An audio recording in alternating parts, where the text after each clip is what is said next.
Hey guys, welcome back to my channel and another video. So today we are going to be doing the July TBR where I discuss, all of us decided to play with a toy, where I discuss all of the books that I want to read this month in July. Once again, I have picked 6 books, so let's just get straight into this video. So the first book that I have put on the list is To Hate Adam Connor by Ella Mays. This is the second book in this kind of like interconnected standalone series. The first book was To Love Jason Thorne, and I have picked it up in the month of June, which is all I'm gonna say. This series I did place on the book series that I want to read this year.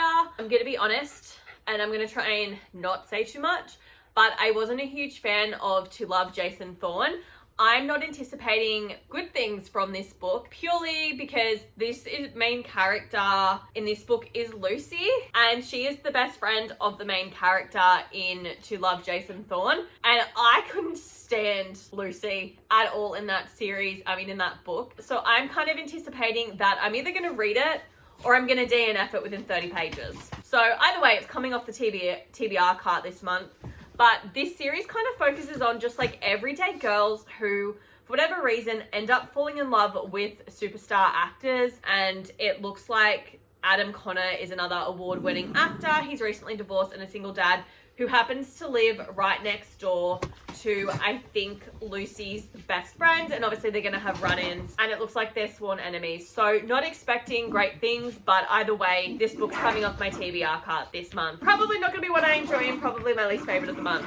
And then the second book that I wanna pick up this month is The Plus One by Maisie Eddings. This is, I believe, the third book in her kind of interconnected standalone series. The first one is A Brush with Love, and then Lizzie's Best Mistake. A Brush with Love, I kind of rated 4 stars, wasn't a huge fan of, but Lizzie's Best Mistake, I adored that. I can't remember if I gave it 4.5 stars or 5 stars, but I thought it was fantastic. And then this is just the next book that basically just focuses on this group of female friends and their journey in finding the love of their life, essentially. We are focusing on Indra in this one, and we've got someone's wedding. She already has a boyfriend in this book, but it looks like she walks in on her boyfriend with another woman. That's awkward. We then have her childhood enemy, Jude. He doesn't have his life together. He spent 3 years traveling the world to treat emergencies and humanitarian crises, and a quick trip home for his best friend's wedding has him struggling to readjust. Looks like there is a very elaborate wedding, which is what's going on here. So it looks like Indra cannot seem to escape her ex and his new girlfriend. They're both kind of at their breaking point with this wedding, and they decide that they are going to be each other's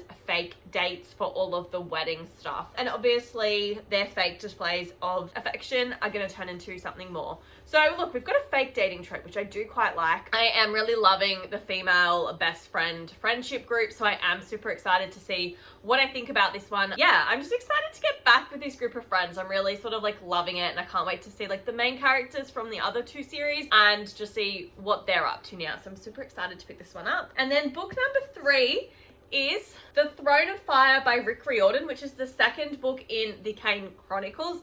Now, this is a duology. It is one of the 25 books that I want to read in 2025, and it's also one of the book series that I want to read this year as well. This is, like I said, just the second book in this series. I'm not going to read the blurb because at the time of filming this, I haven't actually picked up the first book in this series, so I don't want to give any spoilers away. And when I say give spoilers away, I mean spoil the first book for myself.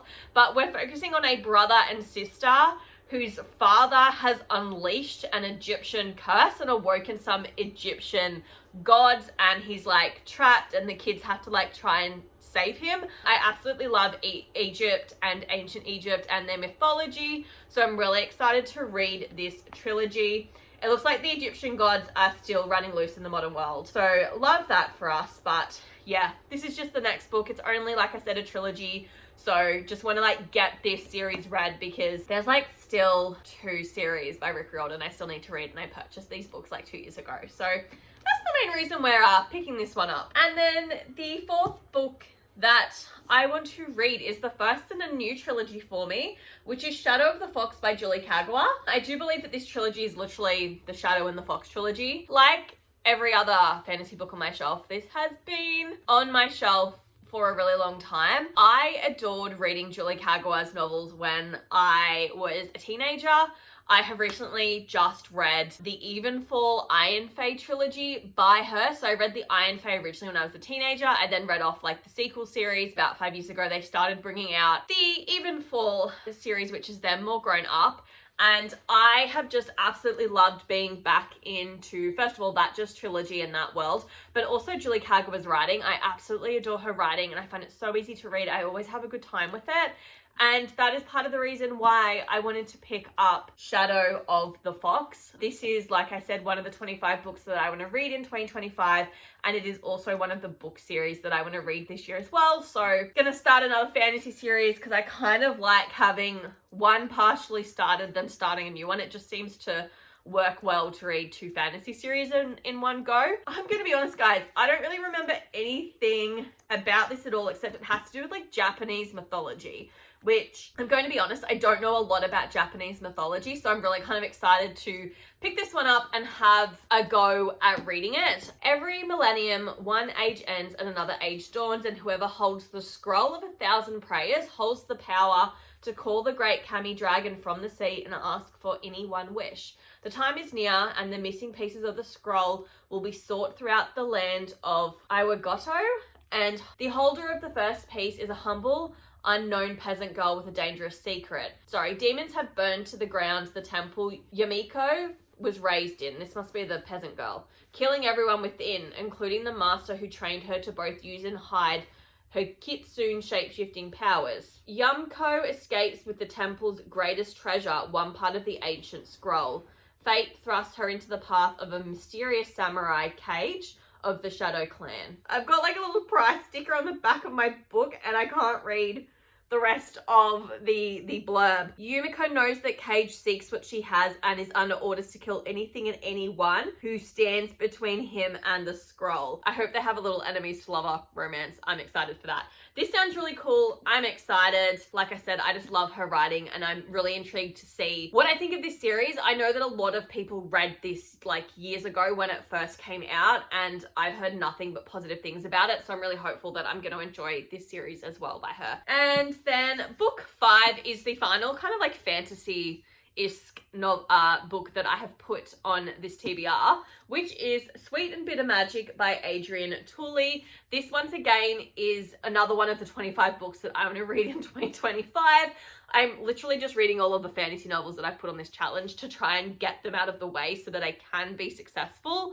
My 25 books to read in 2025 has been very fantasy heavy this year because the bulk of my TBR are fantasy novels because that's not what I'm interested in really reading at the moment. The TBR will never shrink if I just keep buying and reading romance novels because that's what my interest is in. So I'm gonna be frank, I purchased this book back when my bookshelves behind me were like empty. This was very much an impulse buy, a cover buy, and I don't remember a single thing about this book. Okay, so we're focusing on our main character, Tasman. She's the most powerful witch of her generation, but she commits one of the worst magical sins. She's actually now been exiled by the ruling coven and cursed with the inability to love, and the only way that she can get those feelings back temporarily is to steal love from others, which I'm low-key like loving. Then we have Ren, who is a source, a rare kind of person who is made of magic despite being unable to use it herself. Sources are required to train with the coven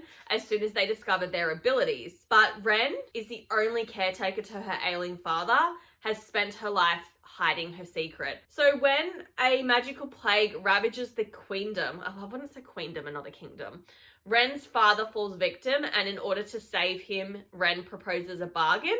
If Tamsin will help her catch the dark witch responsible for creating the plague, then Ren will give Tamsin her love for her father. Oh my gosh. Of course, love bargains are a tricky thing, and these two have a long, perilous journey ahead of them.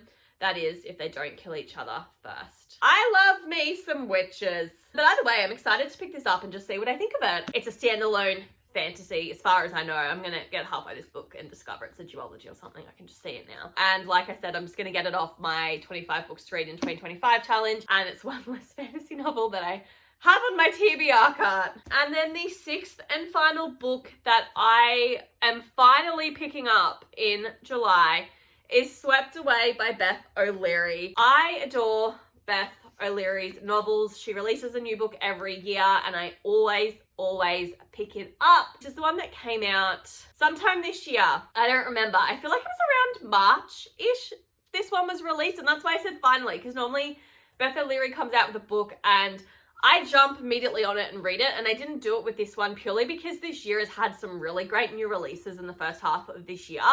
And I think I've said this before on my channel, but I'm currently doing this thing now where each month I pick my favorite read and I print out like a little picture of it and stick it in my book reading journal. I kind of cheat when I do this challenge for myself, and I'm fully owning it, but I'm very strategic in a sense to the books that I pick to read each month, because I don't want to be putting my favorite authors to compete against one another in the same month, because I want to make sure that like my absolute like 5 stars and 4.5-star books are the ones that are filling the 12 spots that are available for the year. That is why I haven't picked up Swept Away, but I am super excited about it. So we are focusing on Lexi and Zeke, or Zeke. They basically have a one-night stand on a yacht or a houseboat, and the houseboat that they were having the one-night stand on gets swept out to sea. They basically have to try to survive when their supplies start to run dangerously low and the waves pick up. They both learn that there's much more on the line than their new relationship, and how long can they really survive on a drifting houseboat in the North Sea? Will they be found by search and rescue? And who will they be if they both make it back to dry land? So it sounds really intriguing. I absolutely love the idea of like just one night stand being stuck and swept out to sea with one another. It is like crazy and chaotic, and I'm low-key like loving that entire premise. The US edition of this cover is bloody stunning, and I'm low-key annoyed that this is what ours looks like. I'm super excited to pick this one up. It is kind of like my anticipated favorite read of the month, or I'm anticipating it's going to be the +1 by Maisie Eddings. Either way, I am super excited to pick this one up and give it a read. Alrighty guys, so they are the 6 books that I do want to read in the month of July. Also wanted to say that there will be a 7th book, but at time of filming this, I don't know what it is. Have started a book club at work, and we're currently in the process of determining what the book is going to be, but probably not going to know what it is until like the 30th of June, which is the day that this video is going live, so I can't include it. So you will just have to wait for the July reading wrap up to see which book it is. But I do know that it is going to be a romance book, but we're going to end the video here. So I do hope that you guys have enjoyed this video, and I will see you next week for the June reading wrap up. Bye guys.